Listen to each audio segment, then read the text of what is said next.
Assalamualaikum warahmatullahi wabarakatuh. Waalaikumsalam warahmatullahi wabarakatuh. Waalaikumsalam. Ya, saya hormati para narasumber, Bapak, Ibu, teman-teman peserta webinar yang telah gabung bersama kami. Pertama-tama, mari kita panjatkan puji syukur Alhamdulillah kepada Tuhan Yang Maha Kuasa telah memberikan kita kesehatan dan kesempatan untuk menyelenggarakan acara ini. Saya dan seluruh panitia juga ingin mengucapkan selamat menunaikan ibadah puasa di hari yang kedua bagi Bapak, Ibu, dan teman-teman yang menjalankan. Semoga kegiatan ini tidak hanya menambah amal dan ibadah kita di bulan puasa ini, tapi juga menambah pengetahuan dan wawasan kita. Topik pembahasan kita kali ini adalah menakar dampak PSBB dalam perspektif kesehatan, makroekonomi, dan pemerintahan. Seperti yang telah kita ketahui bersama bahwa wabah COVID-19 telah banyak mempengaruhi sendi-sendi kehidupan bernegara, yang utamanya dilihat dari aspek kesehatan, ekonomi, dan juga pemerintahan. Kalau teman-teman rajin mengikuti berita saat ini, pastinya sudah tahu bahwa Indonesia merupakan negara dengan presentasi kematian tertinggi kedua di dunia. Mohon dikoreksi kalau saya salah. Hanya dalam jangka waktu 2 bulan saja. Selain itu, kondisi ekonomi kita tidak kalah mengkhawatirkan, karena gelombang resesi ekonomi global tak akan berbaik hati dengan roda perekonomian kita yang terus melambat. Kemudian, apakah kebijakan PSBB yang telah diterapkan pemerintah mampu memperbaiki keadaan kita saat ini? Apakah ekonomi kita akan mengalami krisis? Berapa lama virus ini akan terus melukai kita? Dan berapa banyak korban jiwa yang harus dikubur tanpa keluarga? Selebihnya, apakah ada kebijakan lebih lanjut dari pemerintah seandainya PSBB gagal memberikan dampak yang signifikan bagi penanggulangan COVID? Semua permasalahan itu akan dipaparkan secara detail oleh keempat narasumber hebat yang sudah bergabung bersama kita hari ini. Izinkan saya memperkenalkan satu persatu. Narasumber yang pertama, Bapak Dr. Andes Akmal Malik MSI. Beliau adalah Dirjen Otonomi Daerah Kementerian Dalam Negeri. Halo Pak. Halo, selamat pagi. Yang kedua adalah Bapak Dr. Muhadam Labolo MSI. Beliau adalah Dekan Fakultas Politik Pemerintahan IPDN, sekaligus dosen. Halo Bapak, selamat pagi. Selamat pagi, Assalamualaikum warahmatullahi wabarakatuh untuk semua. Salam. Waalaikumsalam. Waalaikumsalam. Narasumber yang ketiga adalah, ini saya panggil Bapak atau Abang ini, soalnya masih muda sekali kayaknya. Panggil Mas aja. Oh ya, Mas Denny Yuarta Junifta, peneliti Center of Food Energy and Sustainable Development INDEF. Halo Mas, selamat pagi. Terima kasih. Selamat pagi semuanya. Terima kasih sudah bergabung ini Mas. Siap. Untuk narasumber kita yang keempat adalah, ini Mas, Abang atau Bapak ini? Muhammad Asril SSI MSI, dosen dan peneliti mikrobiologi Institut Teknologi Sumatera. Halo Pak. Selamat pagi. Pagi. Saya panggil Abang atau Bapak ini? Abang aja, Abang aja. Oh siap, Abang. Siap. Jadi mungkin narasumber ketiga dan keempat ini sudah berkeluarga atau belum ini Bang? Kalau boleh tahu. Sudah. Oke. Itulah keempat narasumber kita. Sebelum paparan ini dimulai, saya akan menyampaikan tata tertib webinar terlebih dahulu. Yang pertama, mohon menonaktifkan audio selama narasumber memberikan materi. Yang kedua, kegiatan ini akan berlangsung selama 2 jam ke depan, yang dibagi dalam 2 kegiatan, yaitu sesi pemaparan dari narasumber dan sesi tanya jawab. Sesi pemaparan sendiri akan berlangsung secara maraton dari narasumber 1, kedua, ketiga, dan keempat. Baru setelah itu kita akan buka sesi tanya jawab. Yang pertama selama 30 menit untuk 3 penanya pertama, kemudian setelah selesai kita akan buka sesi tanya jawab yang kedua untuk 3 penanya lagi, dan kalau masih ada waktu maka kita akan buka sesi tanya jawab yang ketiga. Jika tidak atau waktunya sudah cukup, maka kita akan memberikan closing statement, dan saya mohon kesediaan Bapak Dr. Muhadam untuk memberikan closing statement. Oke, itu sekedar pengantar dan pembukaan dari saya. Langsung saja kita menuju paparan yang pertama dari Bapak Dr. Andes Akmal Malik MSI. Waktu saya persilahkan Pak, izin. Berapa lama nih waktu saya? 10 menit Pak. 10 menit? 10. Siap. Oke, oke. Sekali. Assalamualaikum warahmatullahi wabarakatuh. Waalaikumsalam. Selamat pagi, salam sejahtera bagi kita bersama. Salam, Om Swastiastu, Namo Buddhaya, salam kebajikan. Yang saya hormati para narasumber, Dr. Muhadam dan lain-lain. Mohon maaf saya tidak sebutkan satu persatu. Yang saya hormati moderator, Siap. peserta webinar yang saya hormati juga. Saya merasa berterima kasih dilibatkan dalam kegiatan webinar kali ini. Ya temanya implikasi pembatasan sosial berskala besar (PSBB) dalam penyelenggaraan pemerintahan. Saya ingin menyampaikan satu hal dulu, bahwasanya pandemi COVID-19 ini adalah sebuah krisis terbesar yang pernah ada dalam sejarah pemerintahan di Indonesia. Bahkan beberapa orang mengatakan ini adalah krisis terbesar dalam sejarah peradaban dunia. Karena mencakup 213 negara dan teritori. Ini adalah pandemi yang melibatkan demikian banyak, hampir seluruh negara dan teritori di dunia.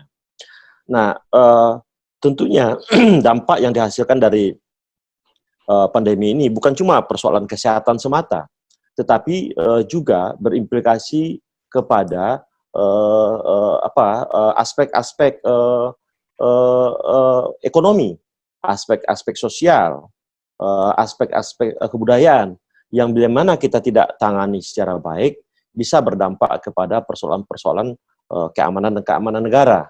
Nah, tentunya semua aspek-aspek ini mulai dari aspek kesehatan, sosial, ekonomi, dan budaya ini tentunya melalui tata kelola pemerintahan. Harus dibenahi melalui tata kelola pemerintahan. Baik tata kelola pemerintahan dunia ataupun tata kelola pemerintahan masing-masing negara. Dalam konteks Indonesia, dalam konteks negara-negara dunia, kita melihat betapa beragamnya reaksi dunia menanggapi pandemi ini sesuai dengan kondisi daerah negara mereka masing-masing. Kita lihat seperti di Cina, mereka langsung melakukan lockdown untuk di Wuhan dan Hubei, demikian juga di India dan sebagainya. Tetapi beberapa negara yang kondisi geografinya berbeda dengan Cina, dengan India, ternyata tidak mengambil kebijakan seperti itu. Kita contohkan Indonesia.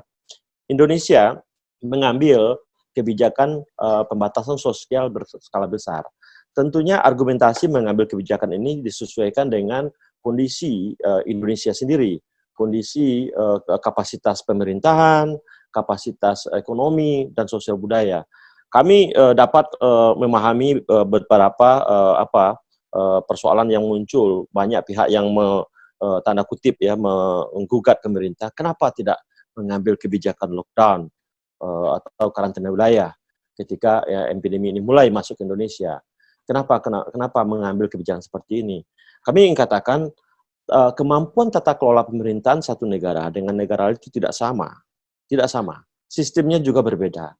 Tentunya dengan sistem ketatanegaraan, kemampuan masing-masing negara yang berbeda, menyebabkan langkah-langkah dan kebijakan yang diambil juga akan berbeda. Nah, kita bisa bayangkan kalau kebijakan lockdown atau karantina itu diberlakukan di Jakarta. Apakah efektif?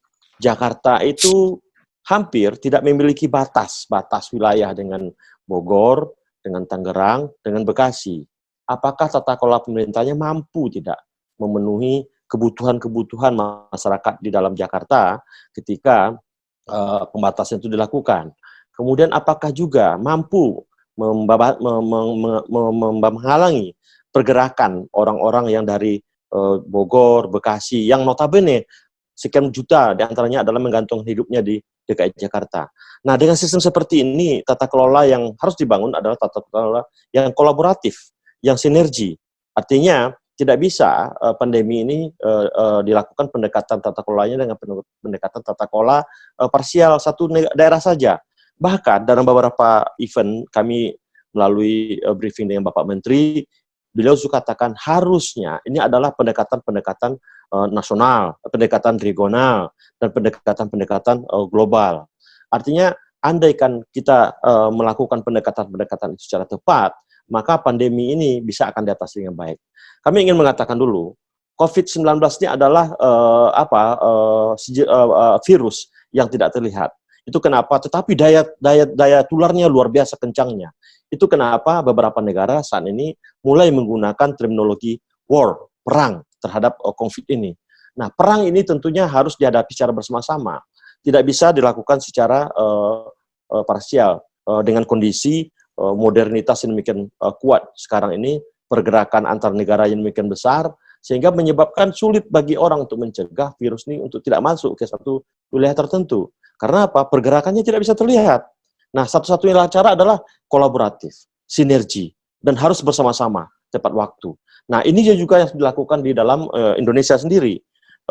Ketika pandemi ini pertama sekali ditemukan di kota Depok, yang berawal dari DKI Jakarta, banyak pihak mengatakan seharusnya ketika itu kita melakukan PSBB secara bersamaan. Tetapi kami katakan sekali lagi, bukan persoalan pemerintah tidak cepat untuk menanggapi ini, tetapi ini adalah barang baru. Pandemi ini barang baru. Mereplikasi sepenuhnya apa yang dilakukan oleh Cina ke Indonesia itu juga tidak sepenuhnya tepat, gitu. Karena kondisi demografi dan skala ekonomi kita berbeda. Indonesia skala ekonominya jelas berbeda dengan Hubei dan Wuhan, pasti akan berbeda. Nah, itu kenapa pemerintah sangat hati-hati sekali mengambil kebijakan dan langkah-langkah apa yang harus dilakukan. Dan setelah menelaah berbagai pandangan, pendekatan-pendekatan PSBB lah yang paling tepat. Nah, persoalannya bagaimana dalam konteks desentralisasi di Indonesia? Siapa yang akan mengeksekusi kebijakan-kebijakan ini? Tentunya yang akan mengeksekusi adalah pemerintah daerah yang sebagai otorisasi dari penyelenggaraan tata kelola pemerintahan. Nah, ini kenapa pentingnya sebuah sinergi antara pusat dan daerah, kolaborasi di antara satu daerah dengan daerah lainnya, sehingga langkah-langkah untuk menahan laju COVID ini bisa kita lakukan dengan baik. Kemendagri sudah melakukan berbagai langkah. Kami masih ingat kemarin atau 2 hari yang lalu Presiden Trump mengumumkan sebuah penemuan dari laboratorium mereka yang mengatakan bahwasanya COVID ini hanya bisa mati oleh sinar matahari. Kami, Pak Mendagri, itu sudah berbicara hampir 1,5 bulan yang lalu. Kami masih ingat pada bulan akhir-akhir Februari, Pak Mendagri sudah membaca beberapa literasi yang dari sahabat beliau di Cina yang mengungkapkan bahwasanya yang bisa membunuh virusnya cuma adalah ada 7 yang bisa membunuh. Salah satunya adalah ultraviolet yang ada di matahari. Nah, baru kemarin Amerika mengumumkan secara resmi. Sesungguhnya kita sudah lakukan itu, sudah umumkan itu, dan bahkan kita sudah membuat buku pedoman yang memang belum kita cetak. Baru kemarin kita bagikan kepada seluruh daerah Indonesia karena bukunya bahasa Inggris. Jadi kita translate dulu, kemudian kita benahi dengan tambahkan beberapa konten-konten sesuai dengan kondisi keindonesiaan. Nah, sekarang kita sudah punya buku yang namanya Pedoman Manajemen Penanggulangan COVID-19 bagi pemerintah daerah se-Indonesia. Dan kita sudah bagikan itu. Nah, itu isinya adalah bagaimana kita membangun sinergi, membangun kolaborasi dalam rangka penanganan COVID-19 ini. Sekali lagi kami ingin katakan, ini adalah perang melawan virus yang tidak terlihat, yang pergerakannya sangat cepat sekali. Yang harus dilakukan adalah membangun kolaborasi, membangun sinergi antara pusat dan daerah, dan antara pemerintah daerah satu dengan pemerintah daerah lain. Jika kita tidak bisa menangani secara tepat, tidak saja persoalan kesehatan yang akan berdampak, tetapi juga berdampak pada persoalan ekonomi dan persoalan sosial, dan bisa saja ketika nanti kemudian persoalan ekonomi kita tidak tertangani dengan baik, FAO sudah memberikan warning akan terjadi kelangkaan pangan. Nah, ketika kita tidak siap dengan pemerintah daerah melakukan penyiapan lumbung-lumbung pangan di masing-masing daerah, bisa jadi ini akan berakibat kepada persoalan-persoalan keamanan ketertiban. Saya pikir itu dulu untuk pemantik moderator. Nanti kita bisa perdalam melalui diskusi lebih lanjut. Demikian. Assalamualaikum warahmatullahi wabarakatuh. Selamat pagi. Siap. Terima kasih kepada narasumber pertama yang telah menyampaikan materinya. Jadi penting sekali tadi, poin pentingnya adalah kenapa kita tidak menerapkan lockdown seperti di Wuhan, Cina? Karena pola pemerintahan kita, kondisi kita, dan skala ekonomi kita berbeda dengan negara tersebut. Bicara soal ekonomi, mungkin saya langsung melangkah saja ke narasumber yang ketiga, yaitu Mas Denny Yuwarta Yunifta, Ya, siap. Community Center of Food Energy and Sustainable Development, untuk menjelaskan bagaimana kondisi ekonomi atau secara lebih ini makroekonomi kita saat ini. Apakah yang disampaikan narasumber pertama tadi sesuai dengan kondisi kita saat ini, dan kira-kira bagaimana ke depannya kalau ini berlangsung tidak hanya 3-4 bulan, tapi mungkin 5-6 bulan ke depan. Terima kasih, saya persilakan Mas. Ya, siap. Terima kasih. Saya.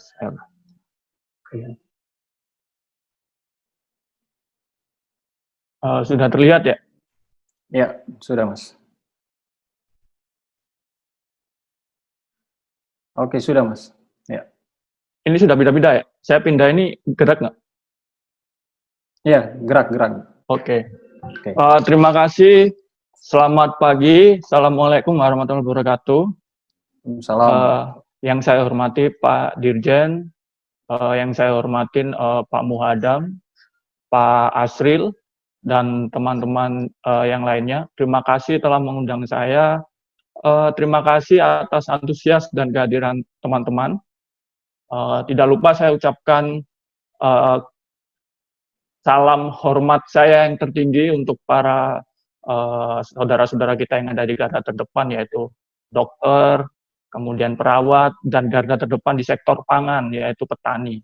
Pertama saya akan coba jelaskan pendahuluan, latar belakang resiko yang ada, transmisinya ke Indonesia seperti apa.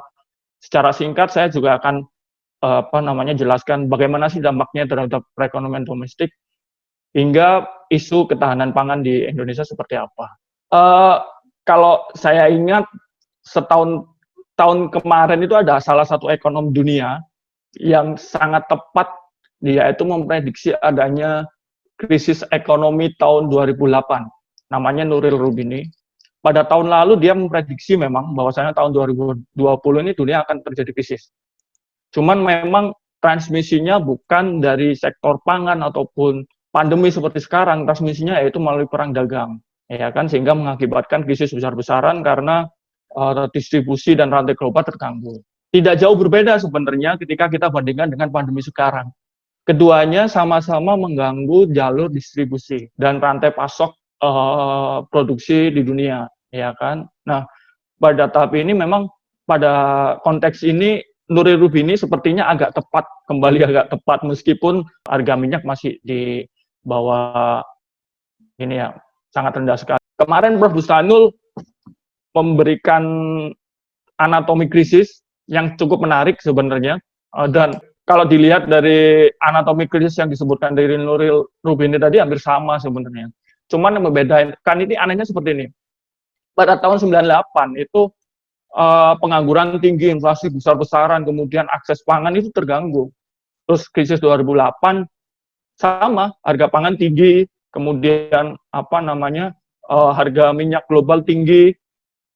Cuman yang membedakan saat ini, harga minyak sangat rendah, bahkan minus kemarin. Kemudian kalau dari sisi stok pangan, memang beberapa data yang dikeluarkan oleh pemerintah, kita masih dalam kondisi aman gitu kan. Cuman yang membedakan yaitu terjadinya rantai distribusi yang terhambat. Banyak dunia melakukan lockdown, ya kan, sehingga distribusi pangan benar-benar terganggu di situ, ya.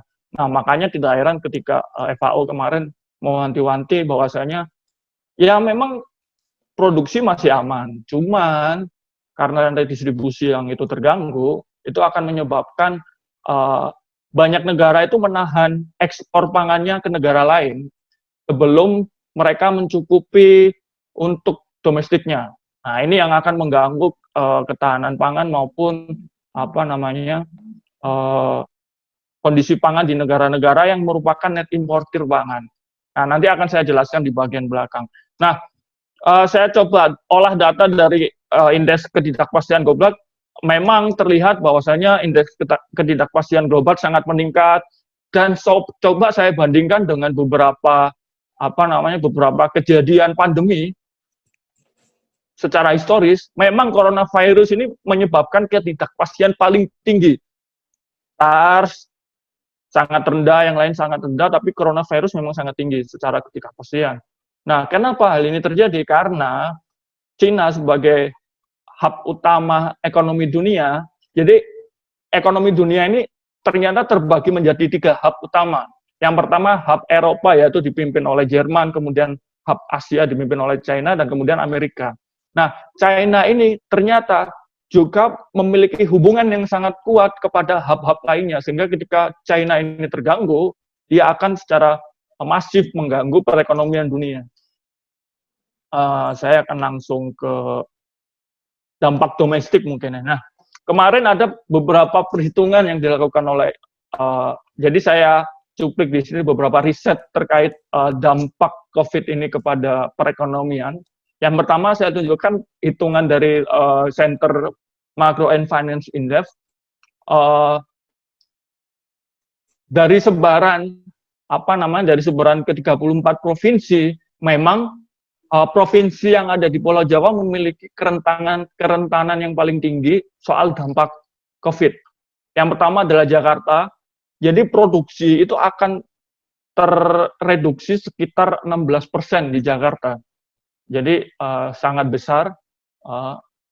Nah, kemudian bagaimana dampaknya terhadap perekonomian? Indef memprediksi bahwasanya pertumbuhan ekonomi akan berkurang sekitar 3%, yang artinya saat ini kan pertumbuhan ekonomi tahun 2019 kemarin 5,02%, mungkin akan tereduksi sekitar 3,6 jadi 1,6.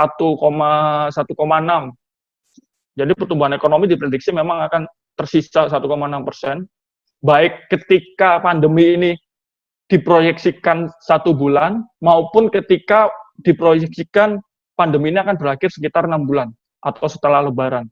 Ketiganya masing-masing memang ketika pandemi semakin lama berlangsung, efek dampaknya terhadap perekonomian akan semakin besar karena konsumsinya tertahan. Nah, ini konsumsi bisa turun 4,83%, seperti diketahui bahwasanya kita konsumsi tumbuh juga sekitar 5%. Jadi kalau misalkan turun 4,8 ya tinggal 1%-an kita konsumsi. Nah, inilah yang akan mengganggu pertumbuhan ekonomi di Indonesia. Beberapa negara, beberapa riset juga sebenarnya sudah memperkirakan bagaimana dampaknya terhadap kesejahteraan sosial.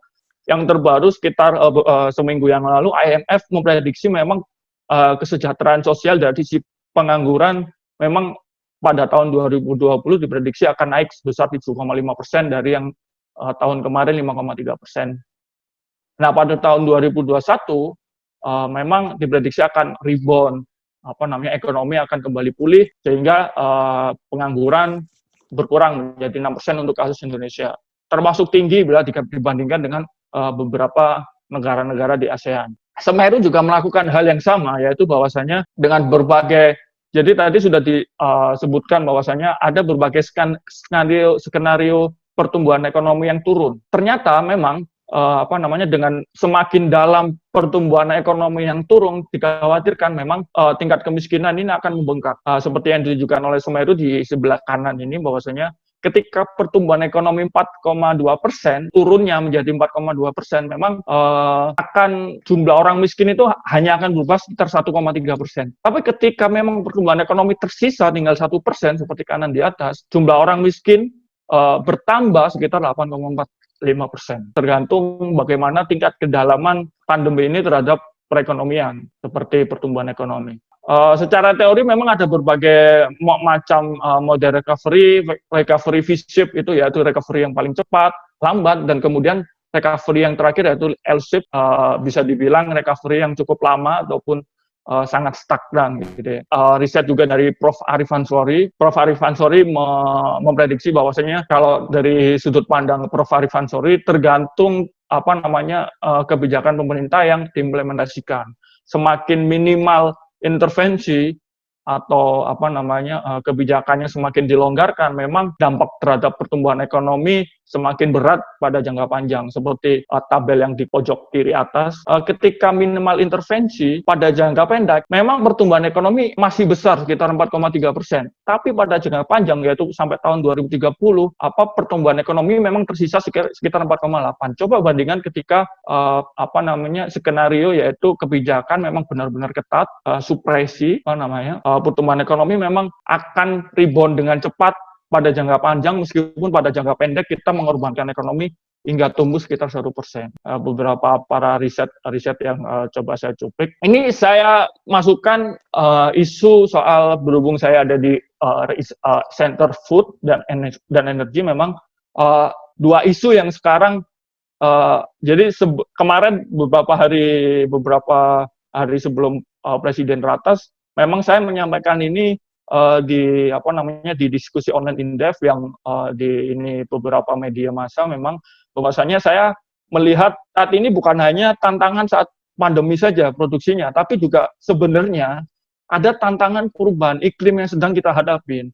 Ada double tantangan ya, jadi mesti kita perhatikan bahwasanya pertama tantangan perubahan iklim. Sekitar bulan Januari yang lalu, McKinsey itu mengeluarkan riset bahwasanya memang pada tahun 2020 diprediksi ada lebih besar sekitar kegagalan panen itu ada sekitar 5%. Di atas 5%, dengan kemungkinannya itu meningkat menjadi 19%. Menjadi tantangan yang pertama. Kenapa? Karena perubahan iklim benar-benar merubah bagaimana produsen pertanian, yaitu dalam hal ini petani, bagaimana ia berproduksi, merubah jam kerjanya mereka, merubah teknologi-teknologi yang ada, sehingga memang kemungkinan untuk kegagalan panen yang di atas 5% ini semakin membesar. Itu tantangan yang pertama yang dihadapi. Makanya FAO kemarin rilisnya menyebutkan tidak hanya dari pandemi, tapi memang perubahan iklim yang mengancam. Kalau data dari Kementerian Pertanian, memang dari sisi ketersediaan panen, ketersediaan bahan pokok, diprediksi sampai bulan Mei kita surplus, ya, seperti beras yang surplus sekitar 7,6%, yang artinya kalau misalkan setiap bulan kita mengkonsumsi sekitar 2,5 juta, 7,6 juta, perkiraan surplusnya ada 7,6 juta untuk beras, dan kalau misalkan kita estimasi sekitar 2,5 juta per bulan, maka kita aman sekitar sampai bulan Agustus secara perhitungan dari data yang dikeluarkan oleh Kementerian Pertanian. Cuman memang pertanyaannya adalah sampai kapan pandemi ini akan berakhir? Nah, kalau misalkan beberapa memang perhitungan dari dari riset-riset sebelumnya yang saya cuplik, ini memang sangat bergantung sama disiplin dari kebijakan pemerintah maupun disiplin dari masyarakatnya itu sendiri. Semakin lama maka akan semakin mengganggu alur produksi dan distribusi pangan. Nah, ini memang sampai Agustus. Cuman bagaimana ketika karena disiplin dari masyarakatnya kurang, kemudian dari kebijakannya yang kurang dari sisi kebijakan memang kurang efektif, maka bisa jadi akan lebih lama dari bulan Agustus. Saya akan langsung loncat memang langsung ke bagaimana sih respon pemerintah. Pemerintah dari sisi fiskal memang banyak mengeluarkan dari sisi fiskal memang beberapa sudah dikeluarkan sekitar 405 triliun anggaran untuk menyelesaikan COVID, yang mana dibagi 75 triliun untuk kesehatan dan 70,1 untuk dukungan industri seperti perpajakan dan subsidi impor. Dan kemudian ada jaring pengaman sekitar 110 triliun, yang mana salah satunya yaitu meningkatkan jumlah penerima, meningkatkan besaran penerima bantuan dari yang 150.000 per bulan jadi 200.000 per bulan yang diberikan secara bulanan, dan berbagai jaring pengaman sosial yang diberikan. Nah, cuman catatan saya kalau misalkan saya bedah dari aspek aspek anggarannya, saya melihatnya ternyata pendapatan negara. Jadi kemarin pemerintah mengeluarkan Perpu yang mana defisit anggaran itu diperlebar dari yang 3% terhadap PDB, kemudian diperlebar menjadi 5% terhadap PDB. Dari si pendapatan negara, nah ini yang unik. Pendapatan negara kita itu jebol sekitar 472 triliun. Dan ternyata defisit yang diperlebar itu transmisinya bukan ke arah belanja negara. Belanja negara justru hanya bertambah sekitar 73 triliun.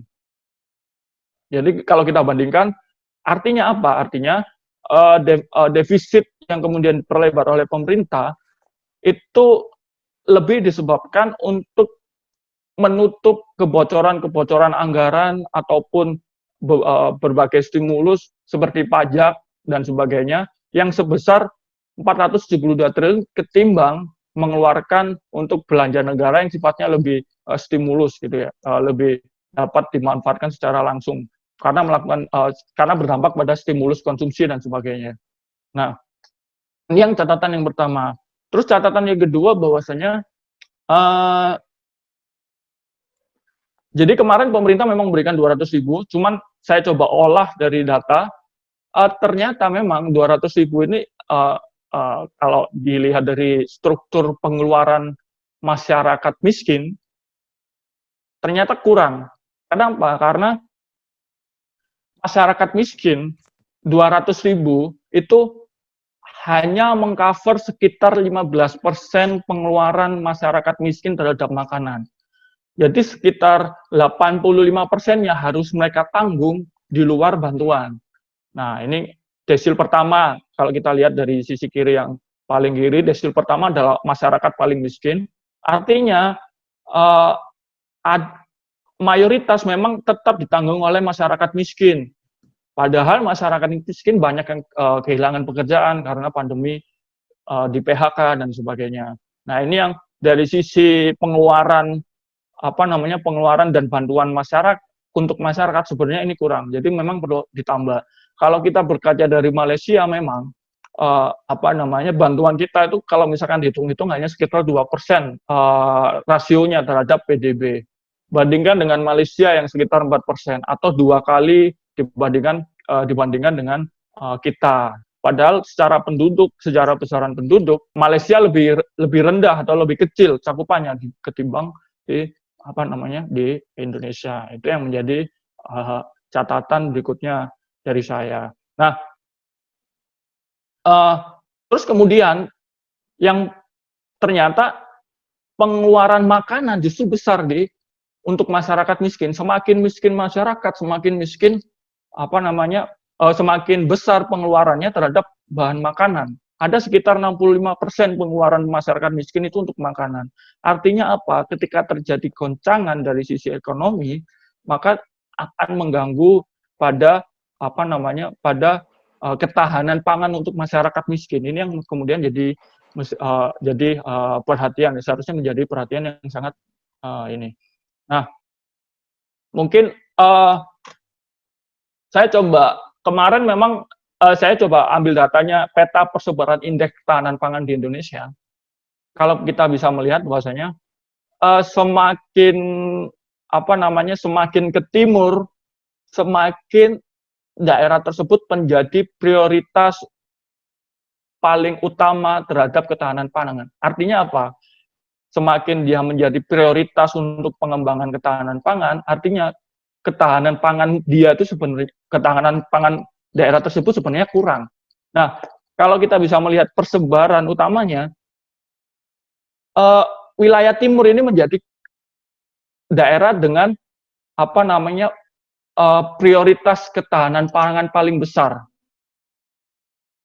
yang harus menjadi perhatian oleh pemerintah sebelum COVID. Ini data saya ambil sebelum COVID.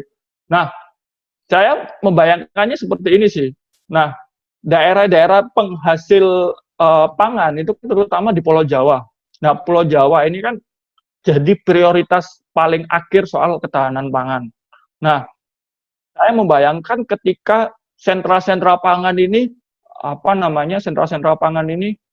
melakukan PSBB, ya kan, pasti daerah-daerah sentra pangan akan mengamankan pasokan pangannya untuk daerahnya masing-masing. Nah, tidak kebayang bagaimana, saya belum membayangkan belum menghitung bagaimana distribusinya, cuman ketika pasokan pangan dan distribusi pangan dari tempat asal pasokan tersebut tertahan, memang hal ini berpotensi pada aliran distribusi pangan ke daerah-daerah yang memiliki indeks ketahanan pangannya sangat rendah. Nah, seperti daerah timur. Dan bayangkan ketika beberapa daerah daerah sumber pangan semakin melakukan proteksi distribusi pangan, ini akan mengacaukan distribusi pangan yang ada di Indonesia. Nah, ini yang itu intinya bahwasanya memang saat ini kita terjadi isu perbaikan iklim, isu iklim yang semakin memburuk, dan kemudian isu dari sisi distribusi pangan ataupun produksi pangan di saat pandemi. Nah, mungkin itu ya Mas, udah 10 menit. Oke Mas, terima kasih banyak untuk. Terima kasih. Tapi sebelum saya beralih ke narasumber selanjutnya, Pak Asril, ini ada pertanyaan dari peserta ini. Berapa proporsi defisit pemerintah antara belanja stimulus langsung dan relaksasi pajak? Atau persentase berdasarkan riset Bapak? Terima kasih. Mungkin bisa dijawab dulu satu pertanyaan itu, Pak. Ini untuk saya ya? Iya, soalnya menarik ini paparannya Bapak. Ya, jadi kalau misalkan memang saya belum melakukan perhitungan secara mendetail bagaimana belanja fiskal, belanja pajak namanya. Jadi yang dimaksud memang Mas ini berapa besaran belanja pajak, artinya berapa kemungkinan pajak yang yang diprediksi akan hilang karena adanya stimulus pajak yang diberikan oleh pemerintah. Saya memang secara pasti belum menghitung secara ininya, tapi kalau misalkan kita melihat dari sisi tadi bahwasanya ada sekitar pendapatan yang berkurang sekitar 472 triliun dari pelebaran defisit ketimbang besaran belanja negara yang dikeluarkan oleh pemerintah pusat. Nah, kalau misalkan secara logika memang dengan besaran total pajak yang hilang, ya total pajak yang diproduksi akan hilang, belanja pajaknya mungkin akan sekitar 472 triliun segitu. Tapi memang saya belum pasti menghitungnya karena saya belum membedah secara Siap. anggaran. Oke, terima kasih Pak. Nanti kita lanjutkan di sesi tanya jawab. Ya, sama-sama. Siap. Poin di Pak Mas Denny tadi bahwa sedalam apa ekonomi kita akan terpuruk itu tergantung seberapa lama wabah ini bisa diatasi. Dan tentunya hal ini pasti akan lebih lengkap jika diulas langsung oleh narasumber kita yang selanjutnya, yaitu Bang Asril. Bang Asril, waktu kami persilahkan Bang. Kalau saya sih di bagian kesehatan, karena memang sebenarnya kalau kita kaji dari selamat pagi kepada semua partisipan, kepada Pak Dirjen, Pak Denny, dan Pak Muhadam. Kali ini saya akan ngebahas terkait dengan kaitannya dengan PSBB dengan menemukan vaksin untuk SARS-CoV-2.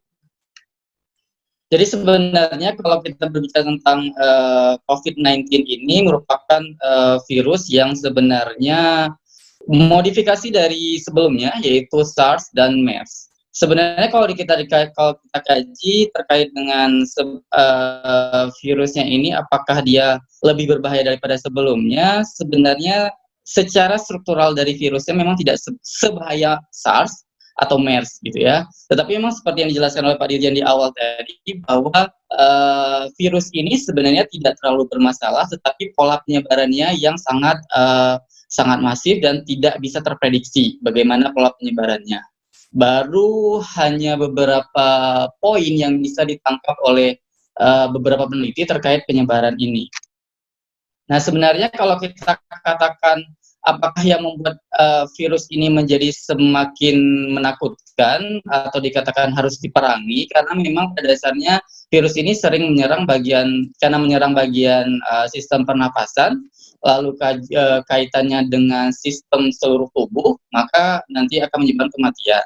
Memang pada dasarnya si virus ini lebih tepatnya memang akan menyebabkan kematian jika ada komplikasi dari beberapa penyakit yang memang sudah bawaan dari si pasien yang positif tersebut. Makanya tidak heran ketika kita lihat bahwa pasien-pasien yang positif COVID yang ditemukan meninggal itu merupakan pasien-pasien yang memiliki riwayat penyakit terdahulu. Gitu ya, sehingga memang ada perdebatan kemarin bahwa ada beberapa virolog mengatakan bahwa selama ini tidak ada informasi bahwa yang mati itu karena COVID, gitu, tapi mati karena penyakit lain. Sebenarnya ada korelasi sedikit seperti itu, tapi yang jelas pasien pasien COVID-19 ini akan memiliki imbas terhadap penyakit-penyakit yang dideritanya. Ini sebenarnya pergerakan dari ketika di bulan Februari, bahwa sebenarnya ketika kita katakan apakah kita memang harus sangat takut sekali dengan virus ini, secara perspektif sains sih sebenarnya tidak terlalu harus ditakuti sekali, cuma memang harus diwaspadai terkait dengan jumlah, karena itu berhubungan dengan penderita yang sembuh. Sebenarnya itu meningkat penderita yang sembuh. Ini kalau seandainya kita katakan bahwa tadi setelah dijelaskan di awal bahwa kenapa bisa dikatakan war sekarang untuk COVID-19, karena memang 213 negara sudah terkena COVID-19 ini. Ya, ini tanggal Maret 2020 memang sudah tersebar. Memang kalau sana kita lihat dari sini, dari pemetaan negara-negara, memang ada beberapa negara yang memang secara geografisnya memang dia terisolir, tanda kutip terisolir, karena memang pulau-pulau kecil. Jadi kepulauan-kepulauan yang di Oseania, Pasifik ini seperti ini, itu cenderung tidak ada laporan terkait pasien yang positif COVID. Seperti Vanuatu, Salomon, dan lain-lainnya, itu memang tidak ada laporan. Sehingga mungkin ada kaitannya dengan bagaimana kita menerapkan PSBB dalam proses penanganan COVID. Jadi kaitannya dengan sebenarnya kalau dari perspektif kesehatan, dari bagaimana pergerakan dari virus ini, saya tidak akan berbicara tentang yang seperti dijelaskan oleh Pak Denny terkait dengan perekonomian, pertanian, dan konsumsi dari energi yang dari masyarakat. Tetapi memang pada dasarnya ketika kita ingin menangani SARS-CoV-2 ini, COVID-19 ini memang dari awal seharusnya memang sudah kita lakukan yang namanya isolasi sebenarnya, karena karena virusnya juga termasuk mitigasi perubahan yang mengalami perubahan, sehingga technically PSBB atau lockdown atau isolasi mandiri itu merupakan salah satu solusi terbaik saat ini sebenarnya. Karena bisa kita lihat dari yang tadi saya bilang bahwa beberapa negara yang memang dari segi geografis yang terisolasi itu tidak ada laporan seperti itu, ya. Bahkan memang Indonesia pada awal pertama kali yang di Depok itu memang itu ada kontribusinya terhadap penyebaran yang ada di Indonesia sebenarnya. Lalu ini perkembangan pagi bahwa sudah secara global kita sudah kematiannya 82.000, yang terkonfirmasi 2 juta, kisaran globalnya itu persentase kematian 6,9%. Ini lebih rendah dibandingkan yang ada ketika kasus MERS dan SARS di tahun 2002-2003. Sedangkan Indonesia kita positifnya sudah ada 8.200, yang sembuh 1.002, meninggalnya 689. Secara persentase kematian Indonesia termasuk yang paling tinggi, ya, dibandingkan melebihi yang global 6,9%. Jadi Indonesia itu kisaran kematian 8,3%. Ini sebenarnya kalau kita tarik benang merahnya bahwa memang pada dasarnya Indonesia tidak terlalu, masyarakatnya tidak terlalu aware bahwa virus ini atau penyakit ini memang sudah dalam tingkat terus kita lakukan pembatasan diri yang cukup tinggi. Karena sampai saat ini masyarakat itu hanya menganggap bahwa ini seperti flu biasa, sehingga memang aktivitas masyarakat walaupun sudah dari pemerintah sudah mengatakan bahwa PSBB masih dianggap itu hanya sebagai omongan belaka. Ya, karena kaitannya dengan apakah kita melakukan diri atau isolasi mandiri, karena memang yang sampai saat ini diketahui baru beberapa mungkin nanti sebulan kemudian akan ada informasi terbaru terkait dengan penyebarannya. Sampai saat ini semua masih tersebar bahwa virus ini merupakan virus yang disebar melalui bioaerosol atau apa istilahnya? Dropletnya itu merupakan cairan yang keluar ketika kita bersin atau kita batuk atau kita berbicara, maka dalam droplet itu ada virusnya. Nah, virusnya itu sebenarnya pada awalnya memang di tracing itu adalah dari hewan. Dari hewan ke manusia, tetapi dari tingkat penyebarannya sebenarnya dia lebih cepat dari manusia ke manusia. Sampai saat ini. Jadi persentase diserang dari hewan ke manusia itu lebih cenderung sedikit dibandingkan manusia ke manusia.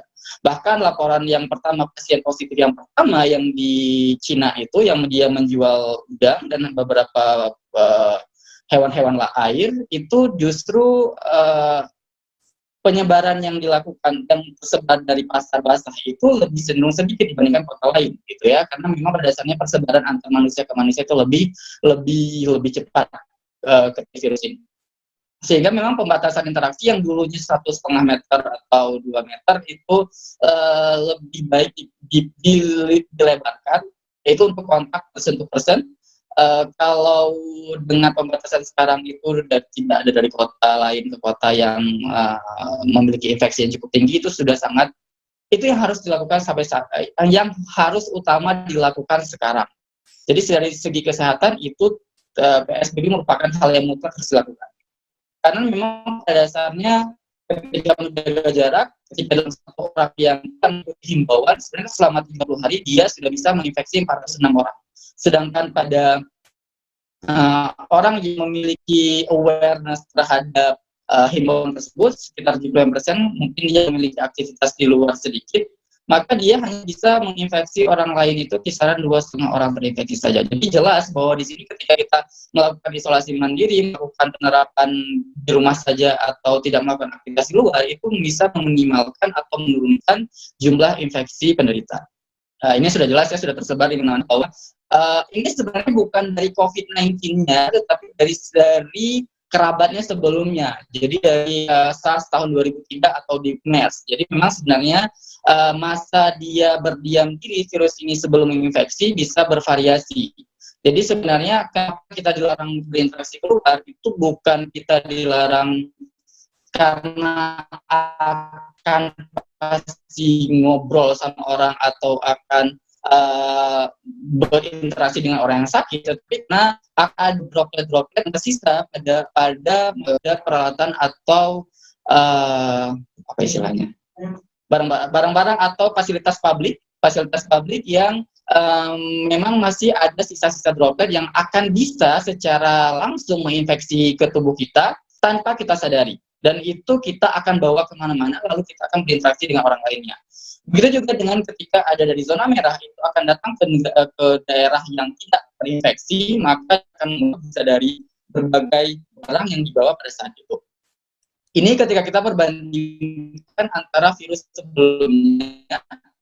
Jadi antara SARS sebelumnya, kalau SARS-CoV-2 itu lebih rendah, hanya kisaran 2,8%. Pada data dari Februari 2020. Dan sekarang meningkat, tetapi walaupun sekarang meningkat, masih di bawah MERS atau SARS-CoV. Ini ketika kita lihat bahwa sebenarnya secara demografisnya SARS-CoV, MERS, dan SARS-CoV-2 atau COVID ini lebih dekat dengan SARS-CoV sebenarnya. Jadi memang pada dasarnya resepnya sama, sehingga sampai saat ini kita perlu mencari senyawa atau obat-obatan yang menyerupai penyerangannya seperti pada SARS tahun 2002 atau 2003 sebelumnya. Ini saya agak sedikit lebih terlalu ini banget ya. Jadi sebenarnya ketika dasarnya, ketika kita ingin menerapkan, jika pun vaksinnya belum ditemukan, sebenarnya kita mengisolasi diri atau membatasi diri dengan lingkungan, itu sebenarnya sudah ada di tubuh kita sebenarnya. Jadi ketika ada COVID ini masuk, SARS-CoV ini sebenarnya dia akan mencari reseptor yang sesuai, yang cocok dengan dia. Lalu sebenarnya pertahanan tubuh kita itu akan bekerja ketika virus ini cocok. Sampai saat ini, virus ini kenapa belum bisa kita dapatkan informasinya, bagaimana proses pengaruh tubuh kita, namanya tipe 1 IFN ini, dia kerjanya seperti apa? Karena pada dasarnya dia langsung akan menghambat perkembangan dari virus tersebut ketika masuk ke tubuh kita. Karena secara basically, tubuh kita ketika virusnya jumlahnya sedikit, itu sebenarnya kita sudah bisa menolaknya dengan baik secara sistem imun tubuh kita. Tetapi karena si SARS-CoV-2 ini agak sedikit berbeda, ada proses mutasi yang agak berbeda tubuhnya, sehingga IFN ini, bagian tubuh kita yang berfungsi untuk menjaga kita, itu agak sedikit bingung untuk bagaimana menghancurkan dari virus ini. Sehingga alternatifnya kita harus mencari bagaimana caranya supaya si virus ini nggak nempel pada reseptornya sehingga bisa masuk ke tubuh kita. Karena saya perhatikan ini jaringannya kurang bagus, mungkin kita lanjut ke narasumber selanjutnya dulu sambil menunggu jaringan Mas Bang Asril stabil ini.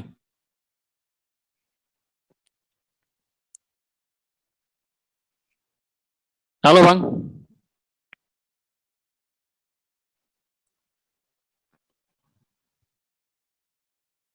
Oke, saya lanjutkan ke narasumber selanjutnya. Pak Muhadam izin.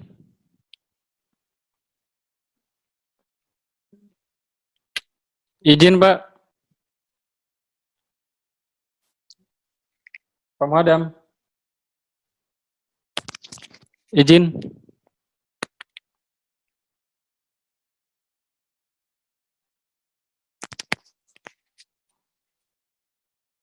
Pak Muhadam izin. Ya, halo. Siap. Izin Sensei. Mungkin bisa lanjut ke Sensei dulu. Oke. Jaringan Bang Asri lagi nggak stabil soalnya. Terima kasih. Terima kasih Pak Ode. Assalamualaikum warahmatullahi wabarakatuh. Salam untuk Bang Akmal, Pak Dirjen.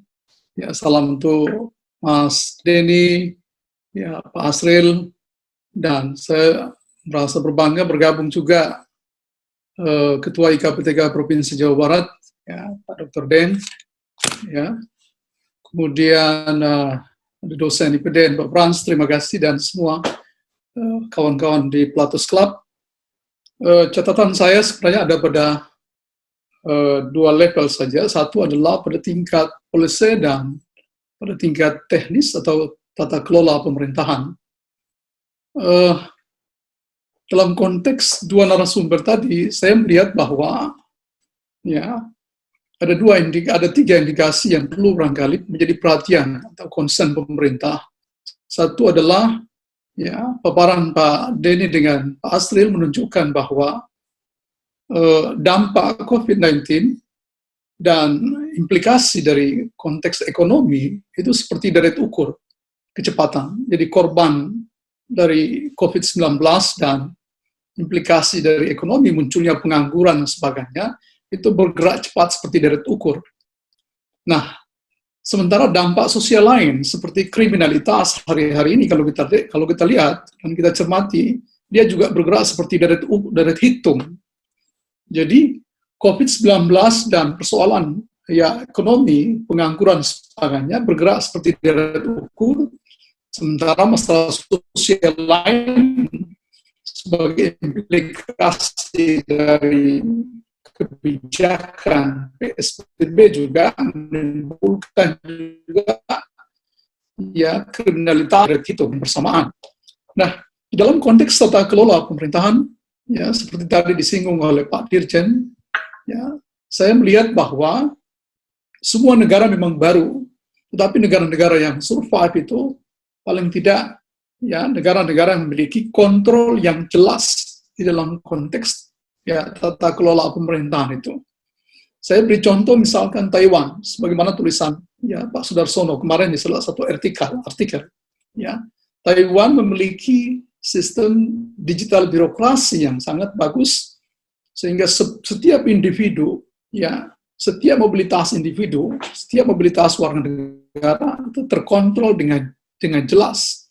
Ya, kapan datang dan kapan pergi, sehingga setiap orang tidak akan pernah luput dari kontrol birokrasi yang sangat ya digital itu.